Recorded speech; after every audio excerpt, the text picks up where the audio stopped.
Section 3 is going to have two very distinct things that we'll be looking at. The first is going to be about false positives and false negatives. What this refers to is some sort of a test that's being conducted. Usually it's a medical test, and in this activity that's sort of how you're going to see it. We're going to be talking about mammograms, we're going to look at pregnancy tests, and I don't think we have any activity, but we could do like drug tests. So they're usually along the lines of medical things. Now, when a test is done, what we hope is that we're going to get accurate results from it. But there's four different things that can actually be a result of some sort of a test that's done. And those are these bullet points. So I'll go ahead and talk about these before I mention what's happening up at the top part. Okay, so suppose there's a test that's done. This is going to be about mammograms though, so we're thinking cancer. There's going to be a test that's done.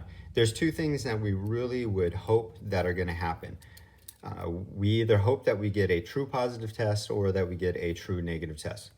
So a true positive test comes back with a positive result that the patient has cancer. That's what that says. A positive test says that the patient has cancer, and it would be a true positive if the patient actually does have cancer. So patient with cancer. Okay, the other one that we would like to see would be a true negative. We'd like to see a negative result meaning that the patient does not have cancer. We want to see that result from the test if the patient doesn't have cancer. Those are the ones we want. But then you've got these other two that are the wrong cases, the ones that we don't want to see and we always hope to minimize here. A false positive. A positive test result, test that says you have cancer, when the patient doesn't actually have cancer. Okay, when the patient is without cancer. We also have a false negative test that comes back and says no to cancer, but the patient actually does have cancer. This is sort of how we see things that are advertised a lot, especially we're going to talk pregnancy tests in a little bit, and you'll see in commercials all the time saying how accurate they are. And that's what this is sort of referring to. And what we want to get is an idea of what does that make us feel about the results that we would be getting? Like how much do we believe in those results? Okay, so it says here, assume that mammogram screening is 85% accurate in detecting malignant tumors and benign tumors as benign. Okay, so what it's saying is that if a person does have cancer, it 85% accurately notices that. It's going to miss 15% of those cases. It's also going to be 85% accurate for benign. So if you don't actually have cancer, 85% of the time it's going to come back correct, and then 15% of the time it's going to say that they do have cancer. So that would be a false positive in that case. We pose this question to you. Do you think that this means that there's an 85% chance, so I should read this piece first. Suppose that a test comes back with a positive for cancer. Do you think that this means that there's an 85% chance that the patient has cancer? Well, yeah, that's probably what we would think because of the way that the information is presented to us in this simple manner that that the tests seem fairly accurate, right? 85% out of 100. It's not perfect, of course, and you'd probably want it to be closer to 100%, but it's in the higher end of it. So yeah, if a test comes back and says that you have cancer, then we're thinking, oh man, 85%. Yeah, that's probably accurate. I'll be lucky if I was one of those false positive tests. Well, it ends up when you really start looking at the numbers here, that even though it comes back and says that it's positive, there's only about a 5% chance. The reason for that is it's a bit tricky to explain here just in words, but we're going to start to see it in the numbers, and I'll try and keep coming back to it. When these tests are done, because like a mammogram is just a normal test that's done to women across the country, right? When that test is done, there's a lot of women who don't have malignant tumors. They don't have the actual cancer in there. So because there's so many that should test negative, there ends up being this high probability of getting false positives. When you throw in so many that don't have whatever it is that we're testing for, in this case cancer, if you even get a few back that that are false positives, it can throw off the data. And that's what we're going to see here a little bit later. So I know that part. All right, unfortunately, we're not going to be coming back to this part here and talking about that 5% from these cancer tests. The reason is we don't have the information on something that's called an incidence rate, which is the actual number of, or a percentage of the women taking the test that would have the cancer. So what we're going to do is turn our attention to another problem. Most of this stuff kind of parallels in there, so we'll still get the same discussion about that craziness and the percentages. All right, so what we have here is a pregnancy test that we're looking at. Two-way table that we had recently talked about with Venn diagram stuff.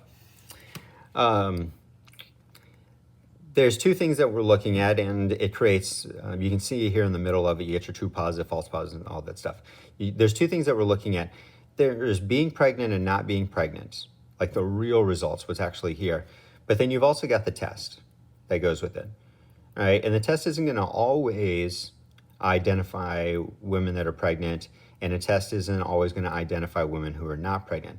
There's going to be these false positives, women whose tests come back positive but don't actually have, or I was going to say cancer, they don't actually have a baby. All right, so the whole thing has been sort of populated here. Now what I'm going to do is go back to the beginning and pull out some of the numbers that are important here. First, our total is going to be 500. 500 women were tested here. They give you this information that 50 of the women are actually pregnant and 450 of the women are not pregnant. And it tells us that the pregnancy test is 90% accurate. All right, so let's see how all those numbers would have gone into here. The 50 and the 450 are going to go down to the bottom here, right? Total for pregnant is 50. So regardless of how they were tested, it's that you had 50 women that were pregnant and you had 450 that were not pregnant. All right, so I might get a little bit ahead of myself here, but I want to do one calculation with those. If you were to take the 50 out of 500 to find a percentage, like what percent is 50 out of 500? I can just divide these numbers, 50 out of 500, and that's going to come back. Hopefully you can see with the division already with the 5s on there, but I'll show it to you. We're going to get 10%. 50 divided by 500 is going to give us 10% or 0.1. Okay, so what this is actually called is the incidence rate. How many out of the total group that we looked at actually are pregnant, or if we're talking about the cancer one, would actually have cancer, if we're doing like a drug test or actually taking the drug. Okay, we call this the incidence rate. All right, we'll come back to that stuff in a little bit. All right, the pregnancy test is 90% accurate. So this is sort of like the advertisement that goes with it. It says 90% of the time we're going to get this right. So in this case, what it means is that of the women who are pregnant, of just those women, so of those 50, 90% of the time it's going to get it right. Okay, and we're going to look at that calculation here. If we take 90% of 50, we're going to end up getting 45. Okay, and as a calculation, remember, all we need to do is change that to its decimal form. So we take 0.9, multiply it by the 50, and you get back 45. Okay, so 45 of those test results are going to come back as positive, which is correct. The other 5, which might actually be easier to see here, that 5 is 10% of 50.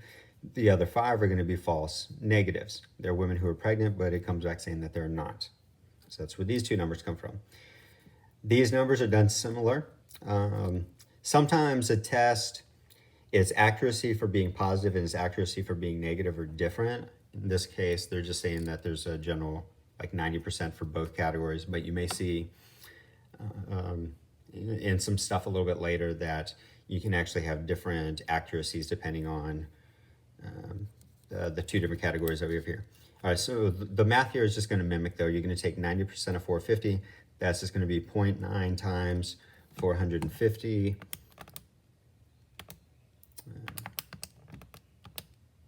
and you get 405. So that would be that number. And of course, 10% of 450, you just move the decimal and you get 45. So that becomes our breakdown there. Now that we have the table built and we sort of figured out that structure, you use your accuracy rate from these bottom values to break this stuff up here. We're going to dig a little bit deeper into this, and we're going to try and understand how we should interpret the results. See, the thing about these tests is when they're advertised based on their accuracy, those are based off of the numbers that we have here. But what we have to keep in mind is that when the test is done, like when that's actually happening in the real world, real things are happening. A woman's taking a pregnancy test. She doesn't know if she's pregnant or not pregnant, right? What she's going to be relying on is the result that comes from here. So we don't know these values. We're going to be relying on these, and we want to know how much can we trust that positive result or that negative result. All right, so let's look at these questions. How many tests, from the information we're looking at, how many tests had a positive result? Okay, so that would be the 45 plus the 45, which is going to give you the 90. That would be the total number that had positive tests. Remember, only 50 women actually had it. And of that 9 have it, are pregnant. I'm still thinking of the cancer problems here. Only 50 of the women actually have a baby, but of course only even 45 of them were getting the right results. So you've got 45 who are getting positive tests that aren't pregnant. All right, so how many of those tests had a false positive? That's the 45 I just mentioned, this right there. Okay, here's where it gets important. What percent of all positive results were false positives? Okay, to answer that question, you have to look just at the top row because it says of all positive results. So we don't care about anybody who had a negative result. We don't care about these two when that statement's being made. We're only interested in those who got the positive results. Okay, and that would be 90 of them. So of the 90, what percent were false positives? Okay, and here would be the general setup that we've been using in the class, which would be X percent of 90 is equal to 45. I probably should have written this part out somewhere, so I'll just add it to this spot here. But we have X multiplied, whoops, almost changed that into percent. X multiplied by 90 is equal to 45. So if we divide 45 by 90, we're going to get our result for X. Generally speaking, if you're just trying to find a percent and you know the small amount and you know the larger amount, you can just divide those two. So you can just divide the 45 by the 90. Of course, 45 divided by 90 is going to come back as half, which is 0.5. So that means we're getting 50%. Okay, now we want to digest this for a minute. The accuracy rate of the test, as advertised at the beginning, is 90%. Of the women who are pregnant, 90% of the time, it's going to come back and say positive. And the same thing for that are not pregnant, 90% are going to come back as being negative. Okay, but when you start looking at the data that we really have, because we don't know this information at the beginning, when you start just looking at what we got were positive, negative results, it ends up that a positive test is only 50% accurate. All right, number 5. What we're going to do is investigate the negative tests now. Just kind of get a feel for that one.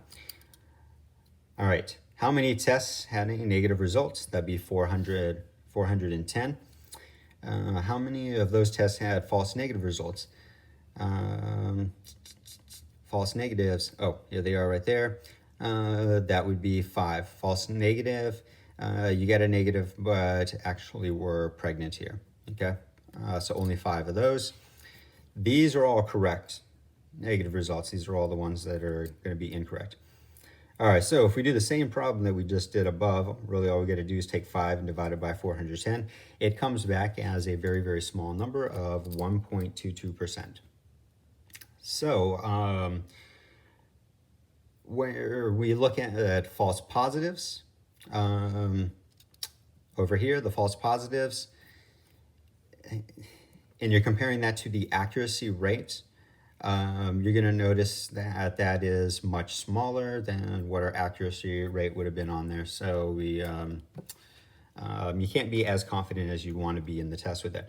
All right, on the other end of this with the false negatives, that is actually a really, really small percentage, which means that if I almost kind of wish we did the calculation here. I'll show it to you though. If we take the 405 and we divide it by the 410, a negative result is going to be practically 99% correct. So you have the other end of this, that negative results you can be very confident it's the positive ones that we need to be careful about.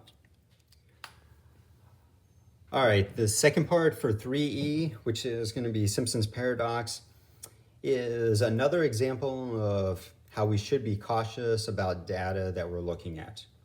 False positives and false negatives, all of that business sort of worked with like medical tests, like pregnancy tests, maybe drug tests, the cancer tests, stuff like that. This is a little bit different. The main idea about this, which is going to get broken down as we go through it, but I'll share it with you at the beginning here, is that when we collect data about something, it's possible to break it into small categories like that. So you see this all the time where there's generally like one big number that represents things. We call it the overall, and then you also have these small categories. And the problem is that even though you could look at all the small categories and they tell you one story, there's a chance that the overall story is different.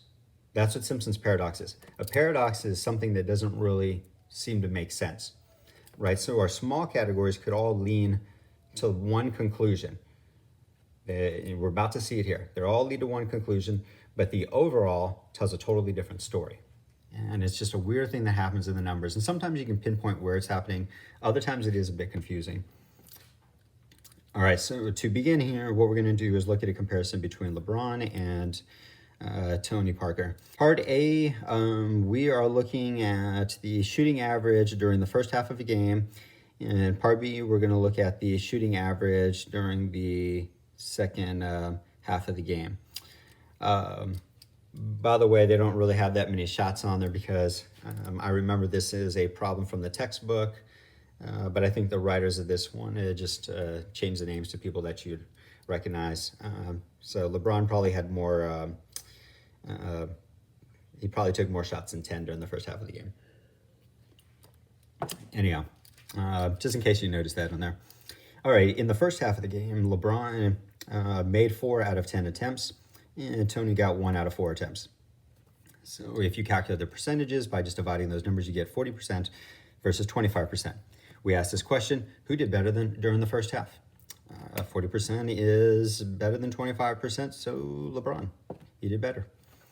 All right, B, second half of the game, LeBron made 3 out of 4, which is 75%, and Tony got 7 out of 10, which is 70%. Who did better in the second half? LeBron did better in the second half. Okay, so then we pause there. We look at those two small group things, right? The first half of the game, the second half of the game, not the overall. And we come to the conclusion that LeBron did better, right? He did better in the first half. He did better in the second half. He did better. That's how we should say it. But if you look a little bit closer at the numbers and we just take an overall, don't break it into the two halves, or just look at overall, and we start adding some numbers. LeBron had a total of 14 attempts, 10 and 4 together is 14, and he made 4 and 3, which is 7. So you get 7 out of 14 of those. You're going to notice here that Tony also had the same number of attempts, which was 4 and 10, giving you 14. But he made 1 and 7, which is going to be 8. So if you calculate 7 out of 14 versus 8 out of 14, you're going to get 50 to 57%, which means that overall Tony did better. Contradiction. And that's what Simpson's paradox is that if you look at individual like subgroups, little chunks of it, in this case it was the first half and the second half, the data results that you get back from that might not represent the overall. Now, many times it does. I don't want to lead in a direction and say that that's never true, but a paradox is something that we don't expect to happen, and occasionally you get these weird things that the small groups don't tell the same story as the larger one that we have. All right, a little bit The part that we're going to look at here is a little bit of a summary of what we just saw, and hopefully a chance to slightly justify why it can happen. The stuff is kind of tricky to understand where it happens in the numbers, but we want to get a feel for the fact that it can and why it might make sense as we go through it. All right, LeBron did better in each half. Tony did better overall. But let's just take a look at the halves where they had most of their attempts. The half where LeBron had most of his attempts was going to be in the first half, and that was where he did the 4 out of 10, so he got 40%. The half where Tony had most of his shots were going to be the second half, which was the 7 out of 10, so the 70%. And remember, he had the overall one. So now we're seeing that in the compared halves, that Tony matches the overall that we would have there. It doesn't completely explain why the numbers fall they are. That doesn't mean that this is a rule, and how you would do it is like, well, don't pay attention to the halves that didn't have as many shots. Look at the one where you got most of the data, but in this case, it at least supports that we could be getting an answer at Tony for the overall. All right, at the top here, we have a definition for Simpson's paradox. A set of data may give different results for each of the several group comparisons than it does when the groups are taken together. Okay, kind of looked at all that. I don't think you need to break down too much of that. Okay, here's a neat question, and I wish we were doing this in class so I could see what everybody's answers are to it, because we just mentioned Simpson's paradox. All right, and then we give you this little question here and try and see what your response is. Well, the fact that we mentioned Simpson's paradox before, it means we want you to be critical of what you're reading. Okay, so the answer is going to end up being a no. All right, it says, suppose that a pharmaceutical company shows that a new medication improves a condition more than an old medication does in both women and men. Does this mean that the new medication necessarily works better than the old medication for the overall population, which of course is men and women? And I think before you know the answer to the question, if you were just hear that information, you would say yes. It's like, well, we tested men and women, right? We tested everybody that's out there, and if men new medication was better and women new medication was better, then yeah, shouldn't it be? And it's almost hard to figure out like why that won't be true. In fact, this question might be a little bit premature to ask, because we need to see a little bit more practice work to start to understand where the issues might be in those smaller groups, like when we just looked at men and we just looked at women. Okay, here's the thought that I wrote to the side just to remind myself what I wanted to mention here. The problem, I didn't read my answer for this part, says, no, the idea of Simpson's paradox is to not let the small group results represent the overall, because there might be something that, I'm going to say it like this way, is unfair within your small groups. That might be the case that's wrong there. Like if you go back to LeBron and Tony, it was kind of unfair to do a comparison in the first half because he had a lot more attempts than he did. The concept of percents is to try and get them on the same playing field with them, but every attempt here for Tony was worth 25%. Every attempt here for LeBron was only worth 10%. So, when Tony would miss one, that hurt his overall worse. Okay, so the thing that we need to understand is, are the groups the same size? And that's what's not mentioned in here. And we actually have 4 groups that are in here. Okay, at first you might think that there's only men and women and say, well, as long as we have the same number of men and women, then this should work out fine, right? You do 500 and 500 or something. Okay, but even within the categories of men, there's 2 subcategories: men who got new medication and men who got old medication. So you have that for the men, you also have it for the women, which means that you have 4 groups. And if those 4 groups aren't set up to be the same size, then you can get, misleading information from it. Question number 6 is going to have us look a little bit closer at the group size issue that I was just mentioning in number 5. Sometimes The group sizes are things that we can't control. Like in the pharmaceutical company, they should make all 4 of those groups that I mentioned the same size. But in other things, like what we're going to look at in 6, your group sizes are what your group sizes are, okay? Um, and as you look at those results within just the groups, you can get things that are different than the overall because of that unbalance in the group sizes. Okay, what we are looking at is tuberculosis tests in New York City and Richmond, Virginia, in 1920. I know there's a date somewhere here. Okay, checking out the table. This is everything New York. This is everything Richmond. And what we did is we broke them into these 2 groups of white and non-white. Okay, white population, non-white, and we do that for both of these. But we also have the total, just, the total population in New York, regardless of the race, and same thing over here in Richmond. All right, all of these calculations here.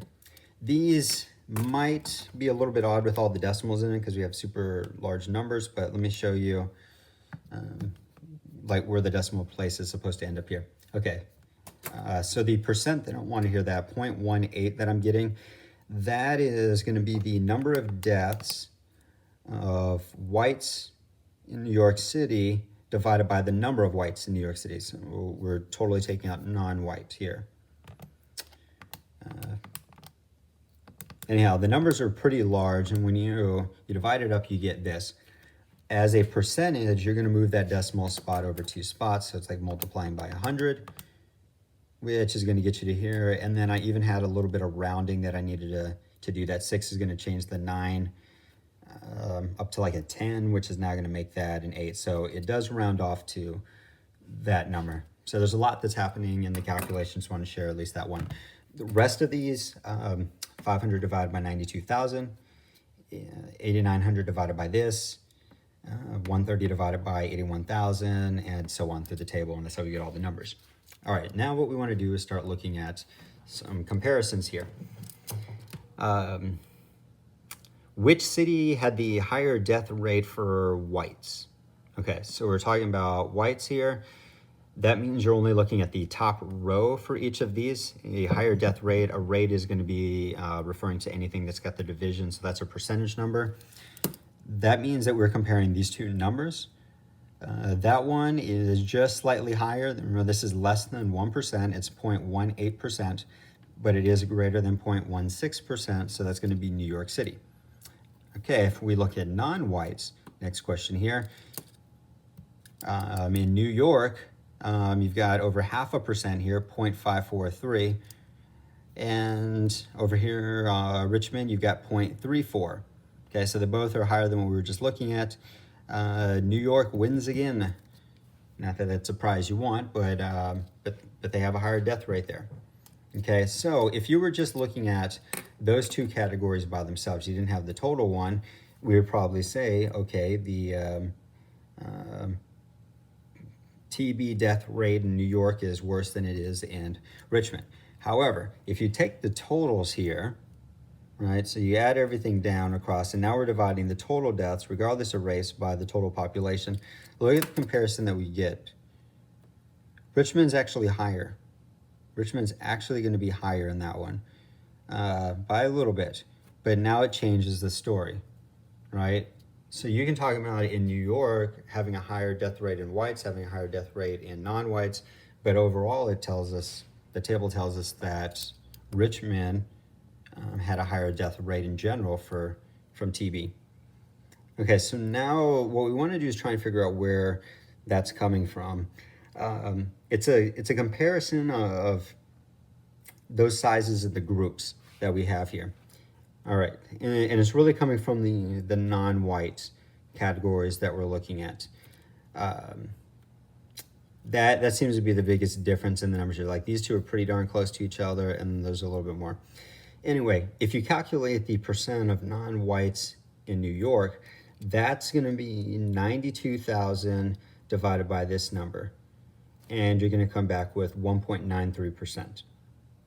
Now you go over to Virginia, and you take the non-white population of 47,000, you divide it by the total population of 128,000, and you realize that the non-white population in Virginia is a lot greater as a percentage, a lot greater than what we have in New York. Look at that, 36% over here. Okay, so maybe you almost need to imagine, like, if you're on the street and you're looking at people and, you know, you could see their different races, that this is, in 1920s, lots and lots of whites, not very many non-whites that you would probably interact with. Here, well, it's 36, so it's a little bit greater than a third. So a little bit more than 1 out of every 3 people would be a non-white. Okay, so how does that then overall change the data that we look at? These percentages were basically the same, right? Over here, that one's greater than this one, but these are also the numbers. These numbers compared to what we have for the whites are so much larger. What we want to see is the weighting that each of these receive. So even though the 0.5 is greater than 0.3, that 0.5 is, for such a small group of people, it's only, you know, it's about 2%. Their overall rate isn't going to receive much from that group. But here, since that death rate is coming from 36% of the population, that number ends up counting a lot more in the overall calculation, and that's how the total gets bigger. Okay, for question 7, this is a pretty short problem, won't really take that long to go through. The idea is that it's going to be Simpson's paradox, which means that your small groups are going to tell a different story than your overall group. That's what we're looking for in here. My opinion, the hardest thing that you're going to look at is just that the way everything is typed, it isn't organized that nicely, and you can get lost in all the numbers. So what I tried to do here was underline things. What did I underline here? Anything that's treatment A, I underlined in red, and then anything that's treatment B, I underlined in purple. The first 2 underlined, you know, as you go through the sentences, these are going to come from trial number 1. Then the next 2 are going to come from trial number 2. Okay, so in trial number 1, when you do a comparison of these, you got the 40 out of 200, and then you got the 30 out of 200. They're both out of 200, so that's kind of a fairness there. So you already know that A did better.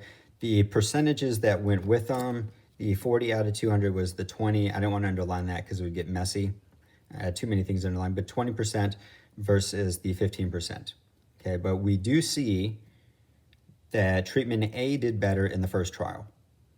All right, in treatment B, if you look at the numbers, it's going to be a little bit harder to compare based on what I'd underlined here, because you got 400 versus the 100 is there. Of course, right before them, you're going to see the percentages. So you got the 75% and the 85%. So again, treatment A is going to be higher than treatment B. All right, so I ended up answering this question first, actually. Which treatment had the better cure rate in the 2 trials individually? That was A, for everything that I just talked about there. Okay, but being that this is Simpson's paradox that we're studying, what we want to do now is take the totals and do a comparison of that. So going back to what was underlined, if I just take the red ones, we're going to add the 40 and the 85 together, which will give you 125, and you're going to divide it by 200 plus 100, which is 300. So 125 over 300. Okay, treatment B, same stuff. You can take 330 when you add those. You're going to get 600. You get those. So 330 over 600. And then when you divide these, you get their percentages, which will come back as 41.7% and 55% there. So individually, we see that A did better, but in the overall comparisons, treatment B did better. And it's a little bit hard to pinpoint exactly where that occurred, but it has to do with the fact that the sizes weren't the same. I mean, you look at the denominators, they ended up having 600 people using treatment B, where they only had 300 people doing treatment A.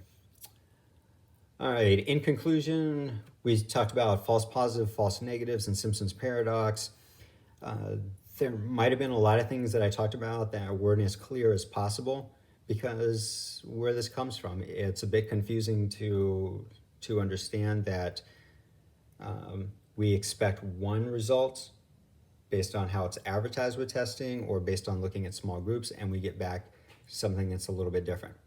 However, as we go through a little bit more practice on this stuff, it will begin to make a lot more sense of what we're looking to see here.